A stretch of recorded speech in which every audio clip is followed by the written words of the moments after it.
새벽 5시 훈련장의 차가운 공기가 폐 속으로 파고들었습니다. 저는 오늘도 어김없이 첫 번째로 도착했고 낡은 운동화 끈을 단단히 묶으며 하루를 시작했습니다. 북한 여자 축구 대표팀 주장 배지가 가슴에 무겁게 달려 있었고 그 무게는 영광이 아니라 의무처럼 느껴질 때가 많았습니다.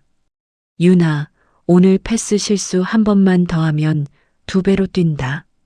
아버지의 목소리가 훈련장을 가득 채웠습니다. 군관 출신인 아버지는 제게 코치이자 감시자였고 저는 그의 딸이기 전에 선수였습니다. 어릴 때부터 공을 찼던 이유는 단 하나, 축구만이 제 존재를 증명하는 유일한 방법이었기 때문입니다. 노력만 하면 된다. 내가 뛰는 건 조국을 위한 것이다. 그 말을 수없이 들었습니다. 처음엔 그게 자랑스러웠지만 어느 순간부터 제 안에서 작은 의문이 자라기 시작했습니다. 나는 정말 노력하는 삶을 사는 걸까? 아니면 허락받는 삶에 갇혀 있는 걸까?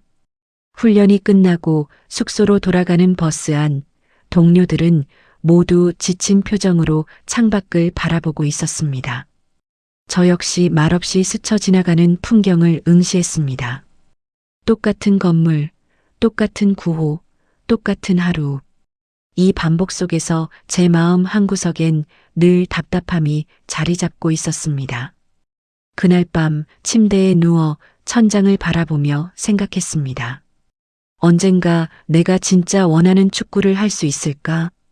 그러나 그 생각은 곧 두려움으로 바뀌었고 저는 눈을 감았습니다. 주장이라는 이름 아래 감정을 숨기는 것만이 살아남는 방법이었으니까요.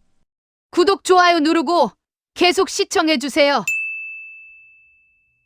버스가 서울 도심으로 들어서자 저는 창밖에 시선을 고정한 채 숨을 멈췄습니다. 수없이 많은 불빛들이 밤하늘을 수놓고 있었고 사람들은 자유롭게 웃으며 거리를 오갔습니다. 이곳은 제가 알던 세계와 완전히 달랐습니다. 호텔에 도착해서도 저는 창가에 서서 한참을 도시를 바라봤습니다. 저 사람들은 매일 이렇게 사는 걸까? 다음 날 경기장에 들어섰을 때 관중석을 가득 메운 사람들의 함성이 귓속으로 쏟아져 들어왔습니다. 그들은 진심으로 즐기고 있었습니다. 실수한 선수에게도 박수를 보냈고 골이 들어가면 서로 껴안으며 기뻐했습니다. 경기가 시작되고 저는 평소처럼 뛰었지만 묘하게 다른 감각이 느껴졌습니다. 한국 선수들의 얼굴엔 두려움이 아니라 즐거움이 있었고 그들은 실수에도 격려받고 있었습니다. 괜찮아. 다시 하면 돼. 상대팀 감독의 목소리가 들렸습니다. 저는 순간 멈칫했습니다. 실수를 해도 괜찮다니 그런 축구가 있다고? 하프타임 저는 벤치에 앉아 물을 마시며 관중석을 다시 올려다봤습니다. 아이를 아는 아버지, 손을 잡은 연인들, 친구들끼리 온 젊은이들, 모두가 자유로웠습니다. 그 순간 제 가슴속 어딘가에서 작은 불빛 하나가 켜지는 걸 느꼈습니다. 경기가 끝나고 호텔로 돌아가는 길, 동료 하나가 작은 목소리로 물었습니다. 언니, 여기 되게 다르지? 응, 많이 다르네. 저는 짧게 대답했지만 속으로는 온통 혼란스러웠습니다. 그날 밤 잠들기 전 저는 다시 창밖을 바라봤습니다. 도시의 불빛은 여전히 밝게 빛나고 있었고 그 빛은 제 마음속 깊은 곳까지 스며들었습니다. 나도 저렇게 살 수 있을까? 축구를 좋아하는 마음만으로도 뛸 수 있는 곳에서. 그 생각은 점점 커져만 갔고 저는 더 이상 그 욕망을 무시할 수 없었습니다. 경기가 끝난 밤 호텔 복도는 유난히 조용했습니다. 저는 방에 들어가려다 문득 멈춰 섰습니다. 복도 끝에서 몇몇 동료들이 모여 속삭이고 있었고 그들의 표정은 심각했습니다. 저는 천천히 다가갔고 그들은 제 얼굴을 보자마자 입을 다물었습니다. 무슨 얘기하는 거야? 한참을 침묵하던 막내가 떨리는 목소리로 입을 열었습니다. 언니, 우리 여기 남으면 안 될까? 그 한마디가 공기를 얼어붙게 만들었습니다. 저는 아무 말도 할 수 없었고 다른 동료들도 숨을 죽인 채 서로를 바라봤습니다. 누군가 울먹이는 소리가 들렸고 또 다른 누군가는 고개를 저었습니다. 미쳤어? 가족들은 어떻게 하고? 그래도 돌아가면 우린 평생 이렇게 살아야 해. 목소리들이 겹쳤고 저는 가슴이 터질 것 같았습니다. 모두가 같은 생각을 하고 있었던 겁니다. 그 순간 제 머릿속엔 아버지의 얼굴이 떠올랐고 고향의 풍경이 스쳐 지나갔습니다. 내가 이 결정을 하면 모든 게 끝나. 그날 밤 10시 22명이 한 방에 모였습니다. 누구도 불을 켜지 않았고 어둠 속에서 우리는 서로의 호흡 소리만 들을 수 있었습니다. 저는 주장으로서 입을 열어야 했지만 쉽게 말이 나오지 않았습니다. 우리 정말 할 거야? 제 목소리는 떨렸고 대답은 침묵이었습니다. 그러나 그 침묵은 거부가 아니었습니다. 모두가 이미 마음을 정한 침묵이었습니다. 밤 11시 우리는 말없이 짐을 챙겼습니다. 필요한 건 여권뿐이었고 나머지는 모두 두고 가야 했습니다. 복도로 나서는 순간 다리가 후들거렸지만 저는 먼저 걸었습니다. 주장이니까. 누군가는 따라와야 하니까. 호텔 로비를 지나 밖으로 나가는 그 짧은 시간이 평생처럼 길게 느껴졌습니다. 22명은 손을 꼭 잡았고 그 순간만큼은 어떤 두려움도 이겨낼 만큼 강했습니다. 이제 돌아갈 수 없어. 하지만 이게 우리가 선택한 길이야. 보호시설 문이 열렸을 때 저는 발을 떼지 못했습니다. 새하얀 복도, 낯선 소독약 냄새, 그리고 빠르게 오가는 사람들의 발소리. 모든 게 낯설었고 저는 문득 제가 정말로 이곳에 있어도 되는 건지 확신할 수 없었습니다. 22명은 서로의 손을 놓지 않은 채 천천히 안으로 들어갔습니다. 여기가 너희들이 당분간 지낼 곳이야. 천천히 적응하면 돼. 상담사의 말투는 부드러웠지만 그 말들이 제 귀엔 제대로 들어오지 않았습니다. 억양이 달랐고 속도가 달랐으며 심지어 같은 단어도 다르게 들렸습니다. 저는 고개를 끄덕였지만 아무것도 이해하지 못한 채였습니다. 첫 식사 시간 식당에 차려진 음식들을 보며 동료들은 서로를 쳐다봤습니다. 김치찌개, 불고기, 나물 반찬들. 비슷해 보였지만 맛은 완전히 달랐고 저는 숟가락을 들다 말다를 반복했습니다. 입에 안 맞아? 옆자리 동료가 작게 물었고 저는 고개를 저었습니다. 아니야. 그냥 익숙하지 않아서. 정말 여기서 살 수 있을까? 나는 과연 이 낯선 곳에서 살아남을 수 있을까? 밤이 되자 더 심한 불안이 밀려왔습니다. 창밖으로 보이는 도시의 불빛은 여전히 아름다웠지만 이제 그 불빛이 따뜻하게 느껴지지 않았습니다. 저는 침대에 누워 천장을 바라보며 눈물을 참았습니다. 울면 안 된다고, 주장이 먼저 무너지면 안 된다고 스스로를 다독였습니다. 사흘째 되던 날 상담사 한 분이 천천히 다가와 손을 잡았습니다. 힘들지? 괜찮아. 다들 처음엔 그래. 시간이 지나면 익숙해질 거야. 그 따뜻한 손길에 저는 비로소 긴장이 풀리는 걸 느꼈습니다. 며칠이 더 지나자 사람들의 친절함이 조금씩 마음속 벽을 녹이기 시작했습니다. 웃으며 인사하는 직원들, 천천히 말해주는 선생님들, 격려의 말을 건네는 자원봉사자들. 아, 이 사람들은 정말 우리를 도우려는 거구나. 작은 확신 하나가 제 안에 자리 잡았고 저는 처음으로 이곳에서의 내일을 상상할 수 있었습니다. 한 달이 지난 어느 토요일 보호시설에 낯선 사람들이 찾아왔습니다. 운동복을 입은 중년의 남자들과 여자들이었고 그들의 얼굴엔 환한 미소가 가득했습니다. 상담사가 우리를 불러 모았고 그들을 소개했습니다. 애들아, 이분들은 지역 시니어 축구 동호회 회원분들이야. 오늘 너희랑 같이 운동하고 밥 먹으려고 오셨어. 저는 어색하게 고개를 숙여 인사했고 동료들도 마찬가지였습니다. 그러자 한 할아버지가 크게 웃으며 다가왔습니다. 애들아, 잘 왔다. 우리도 공 차는 거 좋아하는 사람들이야. 오늘 편하게 놀자.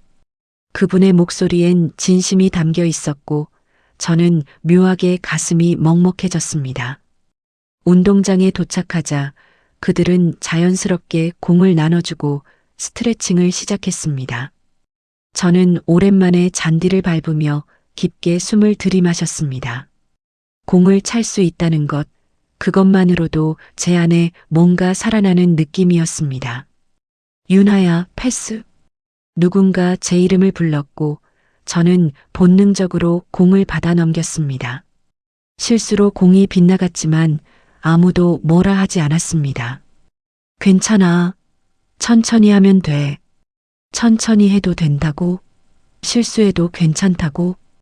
그 말이 제 가슴 깊은 곳을 건드렸습니다.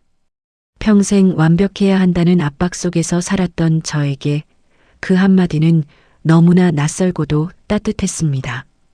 경기가 끝나고 그들은 김밥과 음료수를 준비해 왔습니다. 둘러앉아 먹는 그 시간이 저는 너무 좋았습니다. 할머니 한 분이 제 옆에 앉으며 물었습니다. 힘들었지? 여기 와서 적응하느라. 네, 조금요. 얘야, 괜찮아. 우리도 다 처음엔 어려웠어. 근데 사람 사는 거 다 똑같더라고. 시간이 지나면 다 괜찮아져. 그분의 손이 제 손을 꼭 잡았습니다. 주름진 손이었지만 그 온기는 제 마음 깊숙이 스며들었습니다. 저는 참았던 눈물이 핑 돌았고 괜히 고개를 돌렸습니다. 해가 지고 헤어질 시간, 할아버지 한 분이 우리를 모아놓고 말했습니다. 애들아, 또 보자. 우린 항상 여기 있으니까 언제든 놀러와. 그날 저는 처음으로 확신했습니다. 이곳엔 정말로 우리를 응원하는 사람들이 있다는 걸. 보호시설을 나온 지 석 달째 드디어 그날이 왔습니다. K리그 여자팀과 실업팀에서 테스트 제안이 들어왔고 저는 오랜만에 제대로 된 축구와 끈을 묶었습니다. 거울 속 제 얼굴은 긴장돼 있었지만 눈빛만큼은 살아 있었습니다. 할 수 있어. 이젠 내가 하고 싶어서 뛰는 거야. 경기장에 들어서자 익숙한 잔디 냄새가 코끝을 스쳤고 저는 그 순간 제가 얼마나 이곳을 그리워했는지 깨달았습니다. 테스트를 지켜보는 코치들의 시선이 느껴졌지만 이제 그 시선은 감시가 아니라 기회였습니다. 휘슬이 울렸습니다. 저는 공을 향해 달렸고 온몸으로 바람을 가르며 뛰었습니다. 태클을 하고 패스를 주고 다시 뛰었습니다. 숨이 차올랐지만 이상하게 힘들지 않았습니다. 오히려 살아있다는 느낌이 온몸을 타고 흘렀습니다. 아, 이게 살아있는 느낌이구나. 1시간 넘게 이어진 테스트가 끝나고 저는 잔디에 주저앉아 하늘을 바라봤습니다. 구름 한 점 없는 파란 하늘이 눈부셨고 저는 처음으로 웃음이 났습니다. 진짜 웃음이었습니다. 유나 씨, 잠깐 올 수 있어요? 코치가 저를 불렀고 저는 떨리는 마음으로 다가갔습니다. 실력이 좋네요. 우리 팀에서 수비수로 뛸 생각 있어요?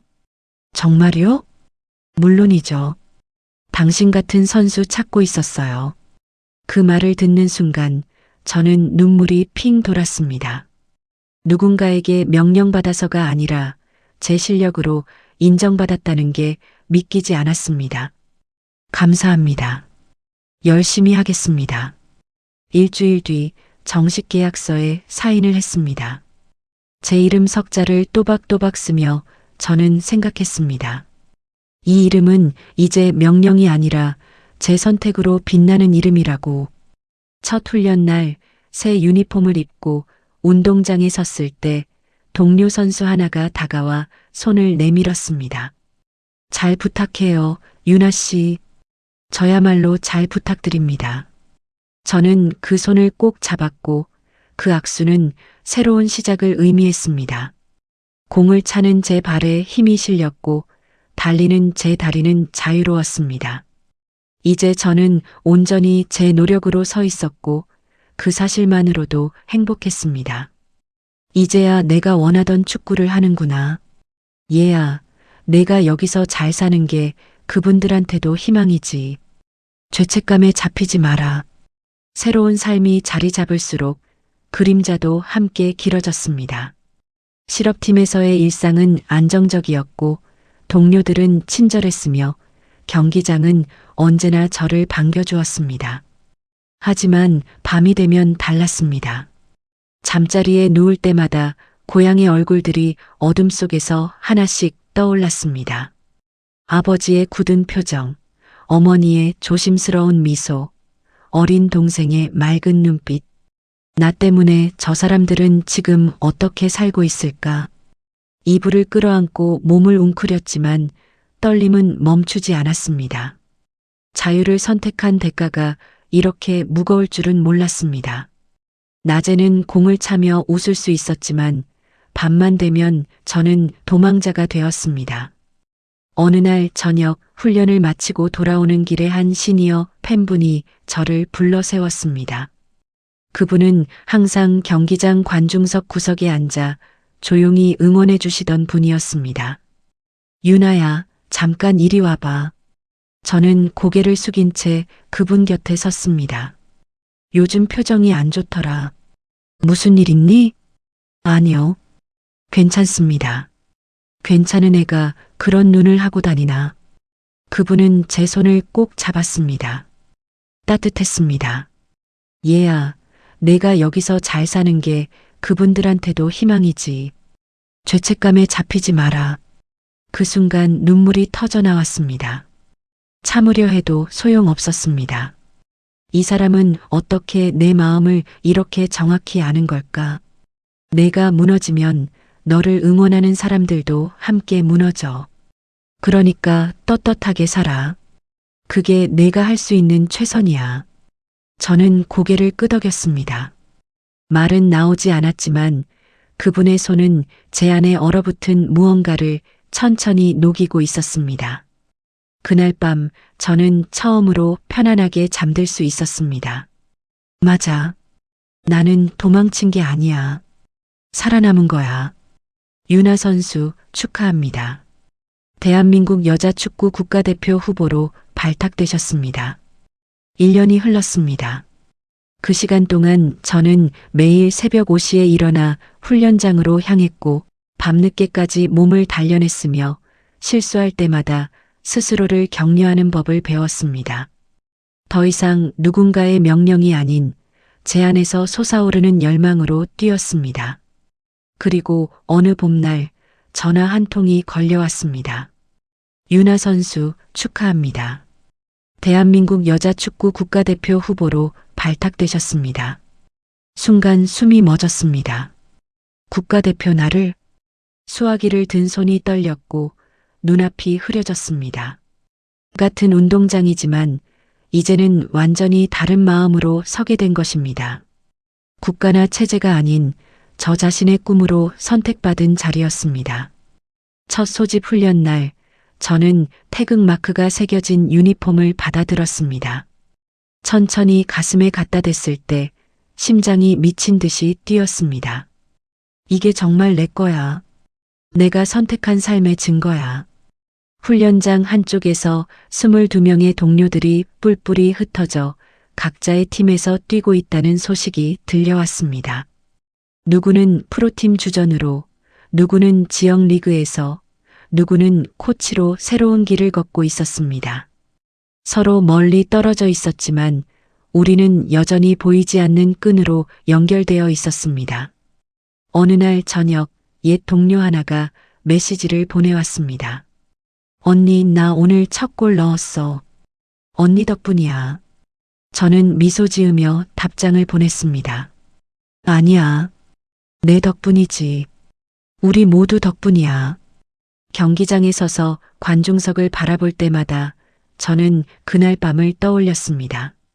22명이 손을 잡고 호텔을 나섰던 그 순간, 두려움보다 용기가 컸던 그 밤을 말입니다. 이제 저는 압니다. 자유란 주어지는 게 아니라 스스로 선택하고 책임지는 것이라는 걸, 그리고 그 선택은 결코 혼자 이루어지지 않는다는 것을. 경기 시작을 알리는 휘슬이 울렸습니다. 저는 깊게 숨을 들이마시고 바람처럼 달려나갔습니다. 이제야 내가 선택한 삶을 살고 있구나. 우리는 바람을 넘어왔고 이제는 바람처럼 자유롭게 달리고 있었습니다. 그리고 그 자유는 끝이 아닌 시작이었습니다.